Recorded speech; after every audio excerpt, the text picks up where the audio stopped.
మనలో చాలామంది చెవిలో ఇయర్ బడ్స్ పెట్టుకొని మస్తుగా బేస్ పెట్టుకుని సాంగ్స్ వింటాం కదా మామ. మీరు త్వరలోనే పర్మనెంట్గా చెవుడు తెచ్చుకోబోతున్నారు. దానివల్ల ఎంత ప్రమాదమో చూడు. మన చెవి లోపల నత్తగుల్ల లాంటి కాక్లియా అనే భాగం ఉంది. అందులో చాలా సెన్సిటివ్గా ఉండే వేల సంఖ్యలో చిన్న చిన్న వెంట్రుకలు ఉంటాయి.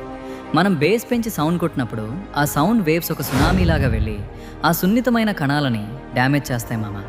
మనం రోజు ఎక్కువగా సౌండ్ పెట్టుకుని వినడం వాళ్ళ కణాలు దెబ్బతిని నశించిపోతాయి. మన చర్మం తెగితే మళ్ళీ అందుకుంటుంది, కానీ ఈ ఇయర్ సెల్స్ ఒక్కసారి చనిపోతే మళ్ళీ అస్సలు పుట్టవు. అవి మళ్ళీ రీజనరేట్ కావు.